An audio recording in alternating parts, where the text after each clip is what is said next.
오늘 우리에게 주신 하나님의 말씀은 요한복음 13장 12절부터 15절 말씀입니다. 요한복음 13장 12절부터 15절 말씀, 신약성서 170면입니다.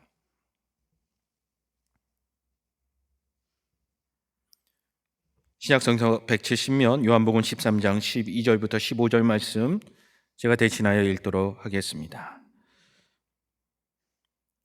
그들의 발을 씻으신 후에 옷을 입으시고 다시 앉아 그들에게 이르시되 내가 너희에게 행한 것을 너희가 아느냐?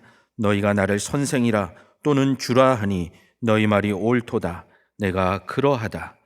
내가 주와 또는 선생이 되어 너희 발을 씻었으니 너희도 서로 발을 씻어주는 것이 옳으니라. 내가 너희에게 행한 것 같이 너희도 행하게 하려 하여 본을 보였노라. 아멘. 오늘 말씀 제목을 조금은 난해한 듯 거창하게 한번 준비해 봤습니다. 영혼의 고독사. 우리가 고독사라는 말을 신문 사회면에서 종종 접하게 됩니다. 그러나 이제는 가끔 우리가 접하게 되는 문제가 아니라는 거죠.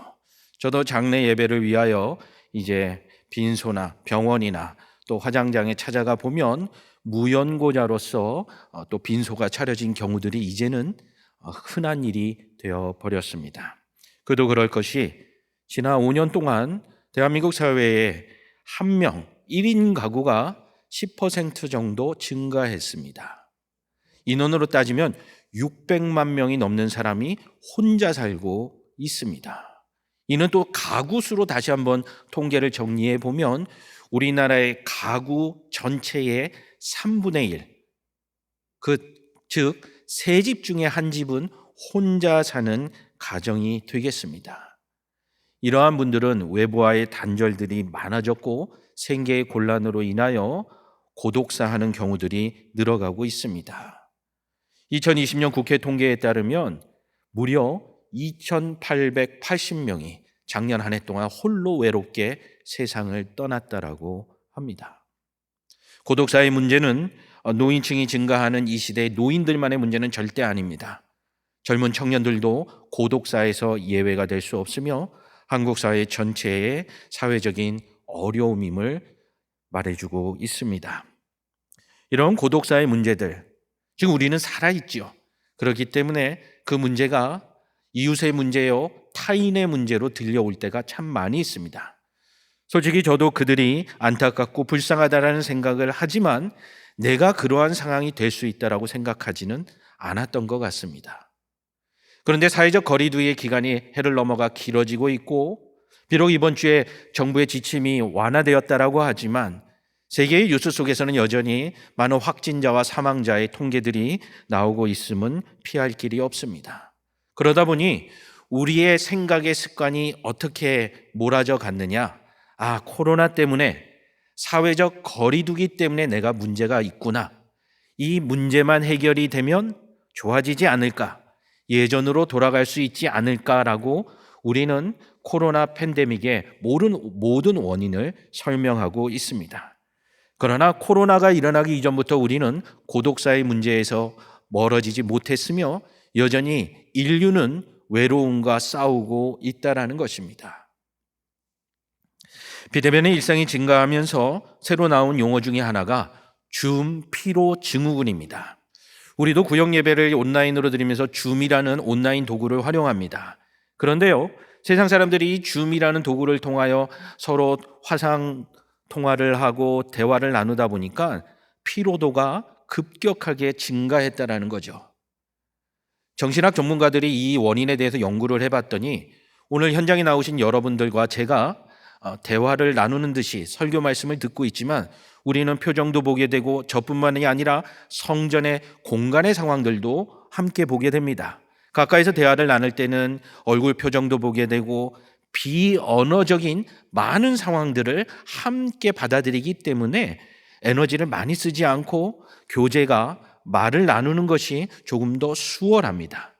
그러나 사각형 화면 속에서 대화를 나누는 이들은 얼굴만 보게 되고 목소리만 듣기 때문에 더 많은 에너지를 소비해야 되고 실제적으로도 많은 사람들이 줌을 통해서 대화를 나누거나 회의를 마치고 나면 일상의 대화나 회의보다 훨씬 더 많은 피곤함을 느낀다라고 합니다.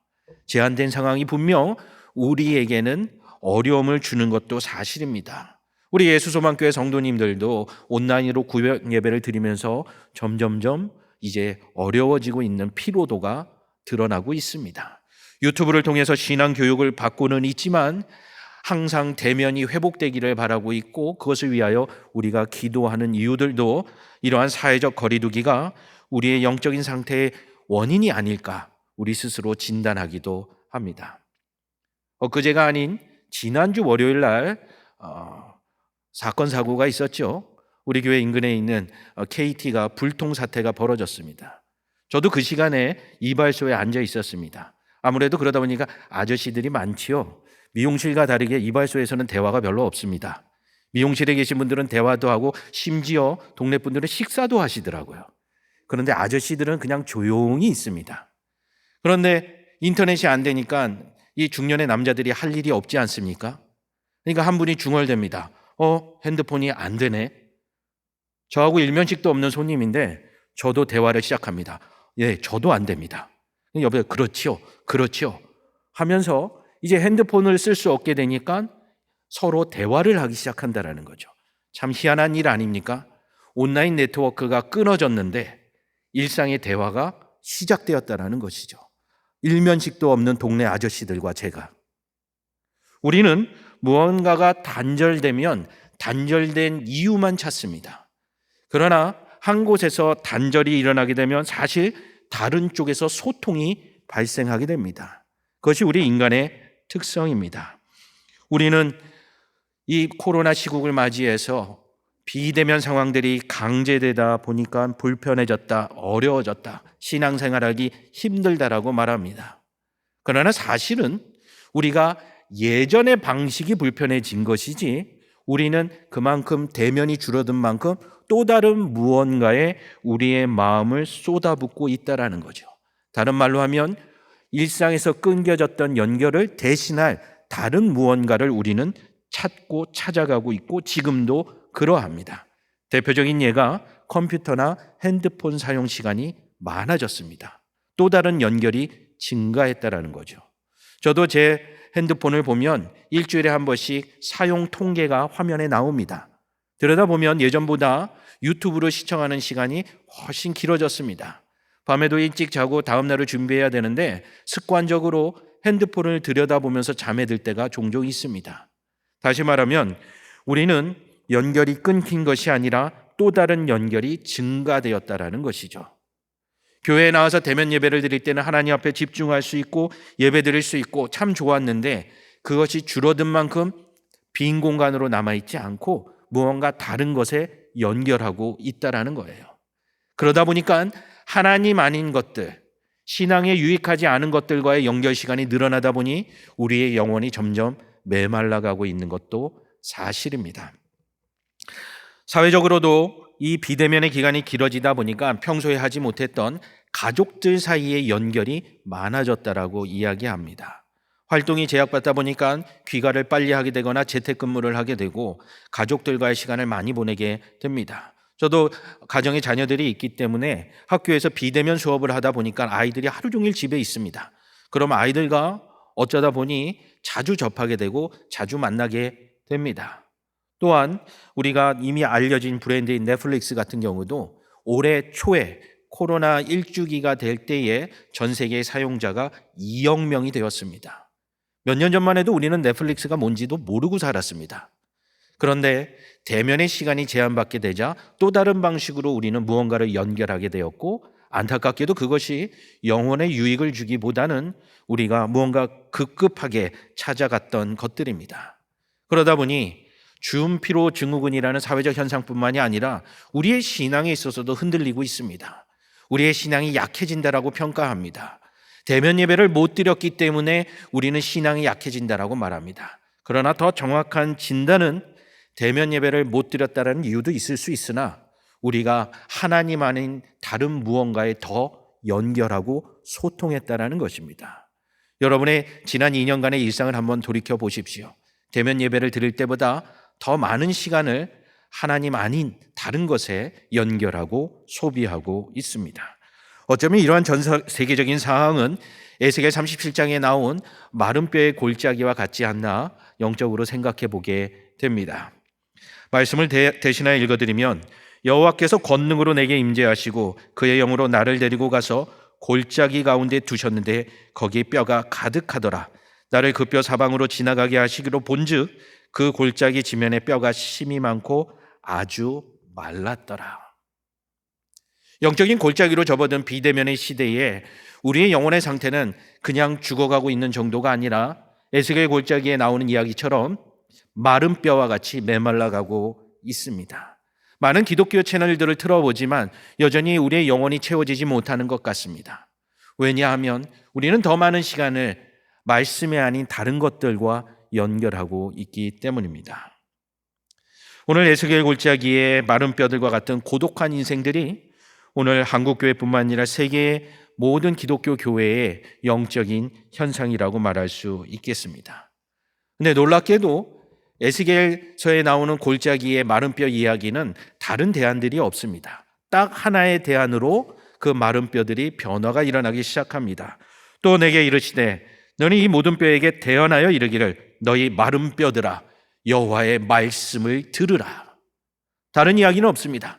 말씀을 들을 때에 생명이 없는 것 같은 그 마른 뼈들이 살아나게 되고 그들이 놀랍게도 큰 군대를 이루게 됩니다. 내가 그 명령한 대로 대언하였더니 생기가 그들에게 들어가매 그들이 곧 살아나서 일어나 서는데 극히 큰 군대라. 근데 이 뼈들이 어떻게 살아나는가 그 장면을 묘사하는 것을 보면 우리가 다시 한번 말씀으로 연결되어야 함을 깨닫게 해줍니다. 내가 명령을 따라 대언하니 대언할 때 소리가 나고 움직이며 이 뼈가 저 뼈가 들어맞아 뼈들이 서로 연결되더라. 비대면의 시대에 우리는 모든 것이 단절된 것처럼 착각하지만 그렇지 않습니다. 영적이고 신앙적인 것들은 단절시켰고 그렇지 않은 것들은 여전히 연결한 상태로 살아가기 때문에 우리의 영혼이 메말라가고 있는 것입니다. 비대면의 시기에 여러분의 경건의 시간이 늘어나셨습니까? 아니면 그러지 못할 이유들이 더 많아졌습니까? 우리가 영혼이 메말라가는 이유는 하나님 앞에서 우리의 신앙을 점검하기보다는 우리 주변에 주어진 환경들에게 집중했기 때문에 그렇습니다. 가데스 바네아에서 젖과 꿀이 흐르는 가나안 땅을 정탐했던 정탐꾼들의 이야기 잘 아실 겁니다. 열면의 정탐꾼은 그 이름조차도 우리가 잘 알기가 어렵습니다. 그러나 그들은 이런 얘기를 합니다. 거기서 또 네피림 후손 아낙 자손 대장부들을 보았나니 우리는 스스로 보기에도 메뚜기 같으니 그들의 보기에도 그와 같았을 것이라. 하나님께서 약속해 주신 그 땅 가운데에 우리는 하나님의 시각으로 바라보기보다는 아낙 자손과 네피림들 바라보듯이 코로나의 상황, 우리는 의학자도 아니요, 우리는 어떤 재력을 가진 자들도 아니기 때문에 아무것도 할 수 없다라는 이유만 들먹이고 있습니다. 그러다 보니 가나안 땅의 아낙 자손이 볼 때 우리는 메뚜기와 같다라는 10명의 불신앙의 정탐꾼처럼 오늘도 우리는 신앙에 대하여 여러 핑계를 대며 외면하고 있습니다. 환경을 탓하는 것은 오늘 우리가 영혼이 메말라가는 근본 원인입니다. 환경이 아닌 하나님을 바라봐야 됩니다. 우리는 무언가부터 단절된 것으로 끝난 것이 아니라 하나님 아닌 무언가로 연결되고 있다는 사실을 깨달아야 합니다. 저희 가정에서도 사실 그렇습니다. 그만큼 줄어든 시간, 교회로 출석하기 위하여 이동하는 시간이 절약되고 여러 가지 면으로 온라인 예배를 드리죠. 그럼 나머지 그 절약된 시간을 무엇을 할까요? 더 기도하고 말씀 읽게 될까요? 그렇지 않습니다. 드라마나 영화 보는 시간이 더 늘어납니다. 가족들과 여행 가는 시간이 더 늘어납니다. 하나님 아닌 시간들로 채워가면서도 여전히 우리는 환경 때문에 신앙이 메말라가고 있다라고 오해하고 있습니다. 오늘 우리가 영적으로 회복되는 것은 두 가지 신앙의 만남을 회복해야 됩니다. 첫 번째는 예수 그리스도를 회복해야 하는 것이죠. 교회의 머리 되신 예수 그리스도를 회복할 때에 우리의 영혼이 고독사에서 벗어날 수 있다는 것입니다. 여러분, 명절 때마다 민족의 대이동을 하는 것은 우리나라만의 현상은 아닙니다. 중국은 인구가 많기 때문에 더 그러하지요. 또 미국도 추수감사절이 되면 멀리 떠났던 가족들이 다 모여서 감사의 예배를 드립니다. 왜 그런 일이 벌어지는 것일까요? 부모님이 계시고 고향이 있고 나의 과거가 있기 때문에 그곳으로 돌아가는 것이 인간의 본능인 것 같습니다. 그렇기 때문에 우리 고속도로 휴게소 중에서도 그런 휴게소가 있죠. 만남의 광장. 고향이 특히 뭐 더 좋은 것이 있고 더 편하기 때문에 가는 것은 아니죠. 나의 근원이 거기서 출발했기 때문에 거기가 시골의 외진 곳이라 할지라도 의미가 있고 나에게는 큰 가치가 있기 때문에 찾아가는 것이죠. 그렇다면 우리의 영혼의 출발점은 어디에 있을까요? 여러분이 잘 아시는 말씀, 전도서 12장 1절에 너는 청년의 때 너의 창조주를 기억하라. 우리를 지으신 하나님을 회복하지 아니하면 우리의 영혼은 메말라 갈 수밖에 없습니다. 곤고한 날이 이르기 전에 나는 아무 낙이 없다고 할 애들이 가깝기 전에 너의 창조자를 기억하라는 것이죠. 우리가 어디로부터 왔는지를 기억해야 한다는 것입니다. 우리는 코로나 때문에 그런 것이 아니라 하나님께서 우리를 지으셨기 때문에 하나님을 향한 신앙, 우리에게 빛과 말씀이 되어주신 예수 그리스도로 회복할 때에 우리는 영혼의 고독사로부터 회복될 수 있습니다. 환경은 더 이상 우리에게 영적인 핑계가 될 수 없습니다. 오히려 이 시기는 우리가 하나님을 가까이 하며 회복하는 아주 좋은 시기입니다. 세상의 사람들에게는 힘든 시기이지만 오늘 우리에게는 복된 시간으로 비춰지고 경험할 수 있다는 것입니다. 그렇기 때문에 과거에 우리의 믿음의 조상들도 하나님을 가까이 하기 위하여 외진 곳으로 가서 금식하며 기도했고 구별하여 기도하며 말씀을 가까이 했던 믿음의 본들은 많이 살펴볼 수 있습니다. 조금 전 가네스 바다에서 환경 때문에 신앙을 잃어버렸던 자들과 다르게 여러분이 잘 아는 여호수아와 갈렙은 믿음의 눈으로 어려운 환경들을 해석했습니다. 민수기 14장 9절에 다만 여호와를 거역하지는 말라. 또 그 땅 백성을 두려워하지는 말라. 그들은 우리의 먹이라. 그들의 보호자는 그들에게서 떠났고 여호와는 우리와 함께 하시느니라. 그들을 두려워하지 말라. 안악자손이 없는 것도 아니요 그들이 약한 것도 아닙니다. 그러나 오늘 여호수아와 갈렙의 믿음의 고백은 무엇입니까? 여호와께서 우리와 함께 하시니 우리가 두려워하지 말아야 한다는 겁니다. 우리가 믿음 생활 잘한다고 해서 물리적으로 코로나가 해결되는 것은 아닙니다. 그거는 의학자들이 해결해야 할 문제들이겠죠. 그러나 우리가 할 수 있는 것은 무엇입니까? 하나님이 우리와 함께 하신 신앙을 회복하면 우리가 그것을 두려워하지 아니하고 승리할 수 있다는 것입니다. 여호수아는 청년의 때 이것을 지켰기 때문에 그의 노년의 말년에 동일한 고백을 하나님 앞에 하게 됩니다. 여호수아 23장 8절에 너희 하나님 여호와 그가 너희에게 말씀하신 것 같이 너희를 위하여 싸우심이라. 오직 너희 하나님 여호와를 친근히 하기를 오늘날까지 행한 것 같이 하라. 오늘날까지 여호수아가 행한 것이 무엇입니까? 광야의 기간에 가나안의 전쟁 기간 동안 그 척박한 환경 속에서 여호와 하나님을 친근히 했다라는 사실입니다. 그리고 이후로도 여호수아의 뒤를 이었던 후배들에게도 너희도 그와 같이 하나님을 가까이 하라고 권면하고 있습니다.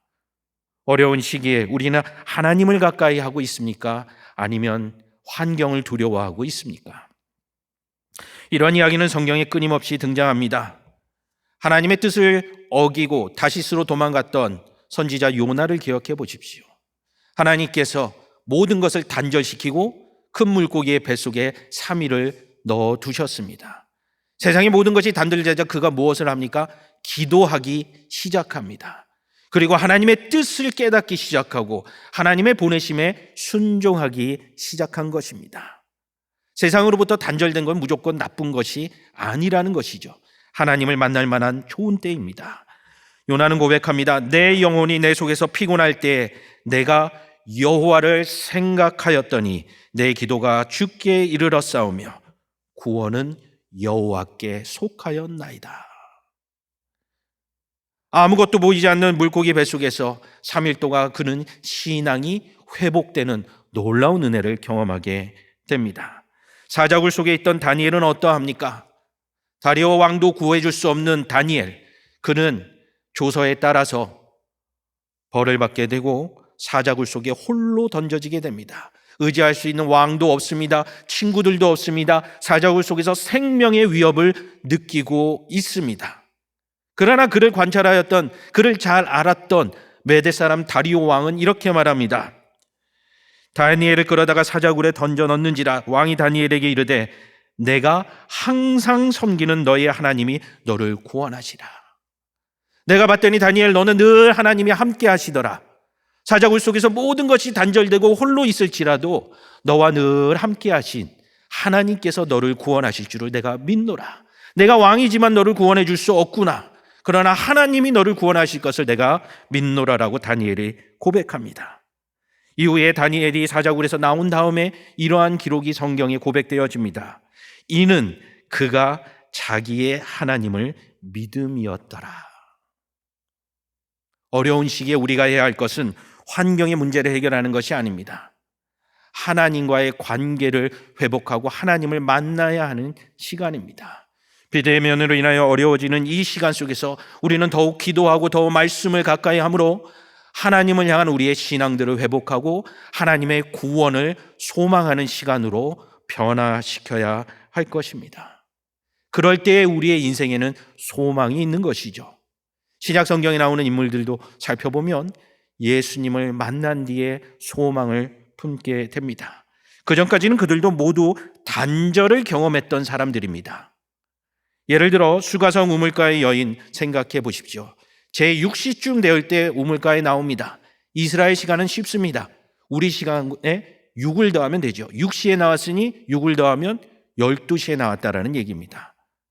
정오에 햇볕이 가장 뜨거울 때 우물가에 왜 나왔을까요? 서늘했을 때 나왔으면 동네 아낙들과 대화도 나눌 수도 있고 정보도 공유할 수 있었을 터인데 그만큼 그녀는 그 공동체, 그 마을로부터 소외되었던 사람입니다. 단절되었던 것입니다.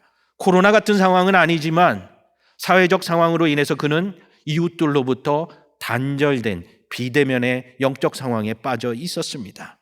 그러나 그녀가 구했던 것은 예배에 대한 갈급함이 있었던 것입니다. 이 산에서 예배해야 됩니까? 예루살렘에서 예배해야 합니까? 예수께서 그를 만나 주셨고 그는 예수님을 만남으로 말미암아 변화되게 되고 회복되었습니다. 베데스다 연못가의 병자를 생각해 보십시오. 우리는 기적만 기억합니다. 그러나 그의 병은 38년이나 지속되었습니다. 더욱 안타까운 사실은 그가 베데스다 연못이 동할 때에 들어가면 낫게 되는데 들어가지를 못합니다. 그 이유가 무엇입니까? 병자가 대답하되 주여 물이 동할 때에 나를 못에 넣어줄 사람이 없어 내가 가는 동안 다른 사람이 먼저 내려가나이다. 무려 38년 동안 그를 도와줄 친구가 없었더라는 것이죠. 그 자리에 나와 지키고 있고 회복을 기대했으나 그는 많은 사람들 사이에서 단절되어 있었던 겁니다. 무려 38년 동안 사회적으로 비대면의 상황 속으로 강요되어졌던 것입니다. 그러나 그가 예수님을 만나고 예수님께서 일어나 걸으라라고 말씀하십니다. 아무 일이 없었던 것처럼 38년의 단절이 회복되었고 예수님을 만남으로 그 자리를 들고 일어나 걸어가게 됩니다. 나면서부터 소경된 자들은 어떠할까요? 아예 태어날 때부터 단절입니다. 아무것도 보이지 않습니다. 유대 사회가 그를 향해 얘기합니다. 죄 때문에 저가 벌을 받는다라고. 단지 시각적으로 장애를 가진 것을 넘어서서 유대 땅에서 그는 죄인 취급받았습니다. 병자들은 다 죄 때문에 병을 앓는다고 생각했던 유대인들이었기 때문입니다. 모든 것으로부터 단절되었던 그러나 예수님을 만나고 그 단절이 해결되었습니다. 그리고 다시 예수님과 연결되고 해결함을 얻게 되었습니다. 요한복음 9장 8장에 보면 흥미로운 기사가 실려 있습니다. 이웃 사람들과 및 전에 저가 거린인 것을 보았던 사람들이 가로되 이는 앉아서 구걸하던 자가 아니냐. 동네 유명한 소경이었다라는 것이죠. 모든 사람이 아는 소경이었습니다. 많은 사람들이 그를 알아보았으나 그 누구도 그를 구원해 줄 수 없는 영적인 단절이 있었다라는 것이죠. 그러나 예수님을 만나고 그는 회복되었습니다. 오늘 본문은 세족식 사건입니다. 우리는 교회 신앙활동 중에 세족식이 감동이 되고 을에 그렇게 행해왔던 것을 기억합니다. 그러나 하나 궁금해지는 사건은 무엇이냐? 왜 하필이면 예수님께서는 세족식을 하셨을까? 우리에겐 당연한 듯이 교육되어졌으나 유대 지방에서 예수님 시대에는 이것은 당연한 것도 아니요, 오히려 상식에 위배되는 것입니다. 선생님이 제자의 발을 씻겨주는 법은 없는 거죠. 오히려 종이나 하인들이 주인의 발을 씻겨주는 경우는 있지요. 그렇다면 예수님께서 십자가 사건을 앞에 두고 다른 많은 제자 훈련 프로그램을 하실 수도 있는데 그런 것 일체하지 않으시고 굳이 왜 상식에 어긋나도록 제자들의 발을 만지고 계신 것일까요? 놀랍게도 오늘 우리가 읽은 말씀 이전에 8절에 이렇게 얘기합니다. 베드로는 상식을 따라 대답합니다. 내 발을 절대로 씻지 못하시리이다. 그러자 예수님이 대답하십니다. 내가 너를 씻어주지 아니하면 내가 나와 상관이 없느니라. 우리는 그냥 씻어주는 하나의 동작처럼 느껴지지만 예수님과 베드로가 연결이 되는 것입니다. 예수님은 그것을 알려주고 싶었던 것입니다. 제자들의 발을 씻겨줌으로써 섬김의 차원에서 그들과 연결되기를 원했던 것입니다. 사랑과 희생의 차원에서 그들을 만져주기를 원했던 것입니다. 오늘 본문 말씀에 보면 예수님 말씀하십니다. 너희가 나를 선생이라 또는 주라 하니 너희 말이 옳도다. 너희가 이제는 지식으로는 알게 되었구나. 내가 하나님의 나라를 선포하고 많은 기적들을 행하니 좋은 선생님인 줄 이제 알게 되었구나. 그러나 그것으로는 충분하지 않다라는 겁니다. 내가 너희의 발을 만지고 그 더러운 발을 씻어주는 것은 너희가 나처럼 세상을 향하여 보냄을 받고 복음을 위하여 사랑하고 섬겨야 하기 때문에 본을 보였다라는 것입니다. 만져주시고 터치하시고 연결하여 주시는 예수 그리스도의 은혜가 그들에게 전가되었고 그들도 예수님의 은혜를 누리기만 하는 것이 아니라 세상에 나가서 또 그와 같이 살아야 함을 보여주고 있습니다. 여기서 두 번째 우리의 신앙의 만남의 요소가 등장합니다. 먼저는 예수 그리스도를 만나야 하지만 그 다음에는 당연히 이웃들을 만나야 하는 것입니다. 세상의 이웃들을 만날 때에 우리에게 영혼의 기쁨이 찾아오게 되고 그들을 긍휼히 여기며 사랑하고 십자가의 은혜로 섬기게 될 때에 예수 그리스도의 만지심과 연결됨이 그들에게도 전달되고 회복되어지는 것입니다. 여러분 한번 상상해 보십시오. 선교사님이 복음을 들고 세상에 나가겠다라고 하면서 선교지에 가지는 않습니다. 그럼 우리는 이상하다라고 생각할 것입니다. 선교사님인데 왜 선교지에 안 가고 여기 계십니까? 라고 반문할 것입니다. 마찬가지입니다. 우리가 그리스도의 사랑을 누렸으면서도 세상을 향하여 나아가지 않고 소외된 이웃들과 손을 붙잡고 연결되지 않는다라면 그것도 참으로 이상한 일일 것입니다.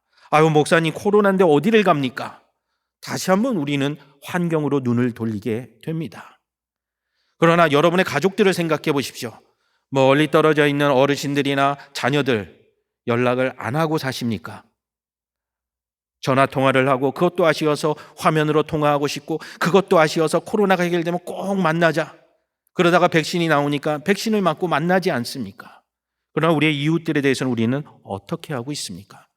환경이 이유가 아니라 우리의 마음이 그리스도께 붙잡힌 바 되지 못하고 이웃들을 향하여 보내시는 예수 그리스도의 십자가의 사랑을 잊었기 때문입니다. 제가 유학 시절에 제 바로 옆집 기숙사에 인도 목사님이 살고 계셨어요. 국제 커플이었는데요. 사모님은 한국 분이었죠. 그러니까 한국 음식도 좋아하시고 그래서 자주 이야기를 나누고 교제를 했습니다. 근데 어느 날 이 인도 목사님이 저를 찾아와서 그 악기, 기타를 빌려달라고 합니다. 그래서 그럴 수도 있으니까 빌려드렸죠. 근데 그 다음 주에도 똑같은 시간에 와서 빌립니다. 그래서 궁금해서 물었습니다. 목사님, 빌려가는 건 전혀 문제가 없는데 특별히 하시는 게 있나요? 토요일 날 밤만 되면 꼭 빌려가시네요. 그랬더니 웃으시면서 이야기하는 겁니다. 한국에 있는 인도 노동자들이 예수님을 영접했는데 인도말을 하는 목회자가 없어서 예배를 못 드리고 있다라는 거예요. 참으로 복잡하지 않습니까? 인도 분들이 한국에 왔습니다.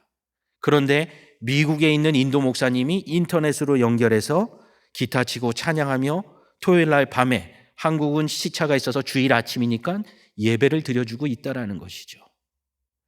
인도말 하는 목사님이 없으니 예배 못 드린다고 할 수도 있고 목사님의 입장에서는 난 미국 땅에 있으니 그렇게 도와줄 수 없습니다라고 말할 수도 있었을 것입니다. 그러나 예수 그리스도의 사랑이 그들이 비대면이 되었던 대면이 되었던 그것을 초월하여 연결하게 하셨고 그들이 예배를 회복하게 되었던 것입니다. 예수님을 만난 자들은 그런 사람들입니다. 조금 전에 우리가 나눴던 이야기들의 결말을 소개해 드립니다. 수가성 여인은 물동이를 버려두고 동네로 가서 사람들에게 이르되 내가 행한 모든 일을 내게 말한 사람을 와서 보라, 이는 그리스도가 아니냐 하니 그들이 동네에서 나와 예수께로 오더라. 그전까지는 사람들의 눈을 피했던 이 여인이 예수님을 만난 이후 사회에 있는 이웃들과 회복이 되게 됩니다. 그것으로 끝나지 않고 그들을 예수께로 인도하는 놀라운 회복의 역사가 일어나게 됩니다. 나면서 속용된 자도 이렇게 얘기합니다.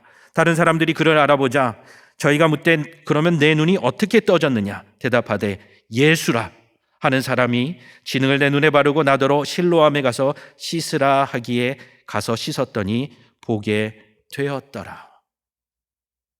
여러분, 비대면은 주어진 환경일 뿐입니다.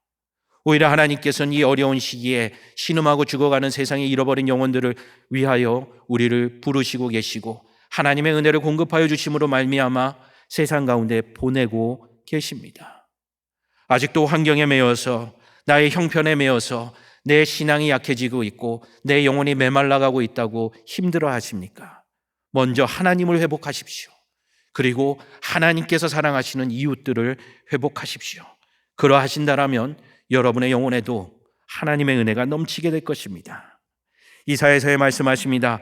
여호와의 손이 짧아 구원치 못하심도 아니요 귀가 둔하여 듣지 못하심도 아니라 오직 너희 죄악이 너희와 너희 하나님 사이를 내었고 너희 죄가 그 얼굴을 가리워서 너희를 듣지 않으시게 함이니. 우리는 신앙을 뒤로 하고 또 다른 것에 연결하는 죄를 범했습니다.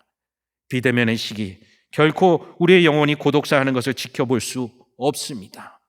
하나님과 연결되어야 하고 우리의 이웃들과 연결되어야 하고 그것이 온라인이 되었던 대면이 되었던 하나님이 보내시는 부르심을 따라 순종하고 나갈 때에 우리의 영혼이 소생하게 되고 하나님 나라의 기쁨과 즐거움이 우리 안에 가득하게 될 줄로 소망합니다. 이 시간 우리 함께 기도하시겠습니다. 하늘에 계신 우리 아버지여, 이름이 거룩히 여김을 받으시오며 나라의 임하옵시며 뜻이 하늘에서 이루어진 것 같이 땅에서도 이루어지이다. 오늘날 우리에게 일용할 양식을 주옵시고 우리가 우리에게 죄 지은 자를 사하여 준 것 같이 우리 죄를 사하여 주옵시고 우리를 시험에 들게 하지 마옵시며 다만 악에서 구하옵소서. 대개 나라와 권세와 영광이 아버지께 영원히 있사옵나이다. 아멘.